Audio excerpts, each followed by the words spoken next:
Secrets about Angus Cloud nobody knew about. Hey guys, today we're going to be talking about secrets about Angus Cloud nobody knew about. Let's get right into it. There's a depth in Angus Cloud's eyes that spoke volumes. Through his clear and unwavering gaze, combined with his deep, silent presence, Cloud, one of the stars of HBO's Euphoria, conveyed the very essence of a man caught in the unforgiving grip of circumstance. The entertainment world was deeply saddened when news broke out on a Monday morning that Angus Cloud had tragically passed away at his family residence in Oakland. As per TMZ, the first to share this news, when Cloud's mother reached out to 911, she mentioned a possible overdose as a potential cause, although the exact reason remains unclear at this point. Most viewers might recognize Angus for his portrayal of Fezco, a character deeply embroiled in the drug trade on the much-acclaimed show Euphoria. But what's intriguing is that this was his debut in professional acting. Before his big break, Angus was leading an ordinary life, working at a chicken and waffles eatery located in Bushwick.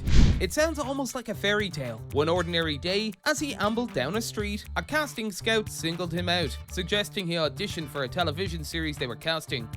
Sharing this encounter later, Angus remarked to GQ in 2019, "I thought it was a scam, but after masterfully delivering 2 script readings, Los Angeles beckoned." However, life in LA wasn't smooth sailing. Angus faced housing challenges, resorting to Airbnbs as potential landlords were skeptical of renting to someone with no credit history and doubted his newly acquired actor status. Nevertheless, from the very moment the pilot episode of Euphoria graced the screens, it became unmistakably clear. Angus Cloud wasn't just a good actor, he was a force to be reckoned with. He possessed the raw power and nuance that actors with years of experience strive for. Interestingly, the character Fez was originally scripted to exit the series at the close of the inaugural season. But, witnessing the magic Angus brought to the role, Sam Levinson, the brain behind the series, revised his decision. In 2022, Angus Cloud let the world in on a bone-chilling incident from his younger years. Speaking to Variety, he recounted, "I woke up 12 hours later at the bottom," referring to his terrifying fall into a construction pit when he was just a teenager. "I was trapped. The effort it took to climb out was immense. Although my skull had cracked, the skin didn't break, so the blood pooled inside, pressing against my brain. But they wasn't gonna find me down there. I found myself, or God found me, whatever you want to call it." Going into more details he shared, "But I didn't feel no pain," he says. "I was in survival mode, you feel me?" After somehow managing to get out, despite his compromised vision, Angus chose a familiar refuge, his mother's home. He took the bus and recalled, "Because I was a kid, I was 14 or 15. She thought I was on drugs, cause my pupils was hella dilated. I was trying to tell her what happened, but I could only start a sentence, I couldn't finish it. So I was like, I'm just gonna go sleep in my bed." Later in August 2022, Angus voiced his feelings about fans often comparing him with his character Fezco from the show. Expressing his irritation, he stated, "It does bother me. Many fans thought his portrayal was effortless, suggesting that he was merely being himself." Addressing this assumption, he asserted, "When people are like, it must be so easy, you get to go in and be yourself. I'm like, why don't you go and do that? It's not that simple. I brought a lot to the character. You can believe what you want. It ain't got nothing to do with me."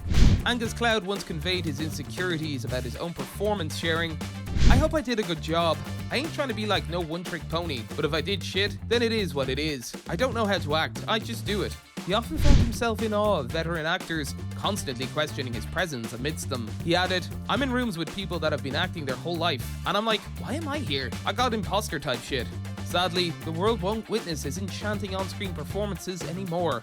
Following Angus's passing, Mick Gleason, a close family friend, spoke to the Daily Mail in an article dated August 2nd, 2023. He delved into the profound pain Angus felt after losing his father. This tragic event had such a deep impact on Angus that he couldn't muster the strength to be present at the subsequent memorial service or cremation. Mick shared, "He was just so traumatized that he could not attend. He was in a very bad way and in total shock." He further described Angus's vulnerable state, stating, "He was in such a fragile state and struggling with the death of his father. He was like a rabbit caught in the headlights and was just unable to come to terms with his loss." Mick recalled trying to comfort and guide Angus through this difficult phase, reminding him of his new role in the family. "I sat down with him and said he was now the man of the family, but he just couldn't bear this weight. He was a broken man." Another close acquaintance of Angus weighed in on the conversation, adding, "I think returning to his father's birthplace and everything it encompassed was overwhelmingly painful for him. Facing a final farewell to his dad was a mountain too steep to climb. It's truly devastating that he felt so concerned that it ultimately led to the end of his own life." That's all for today, and we'll be sure to catch you all in the next one.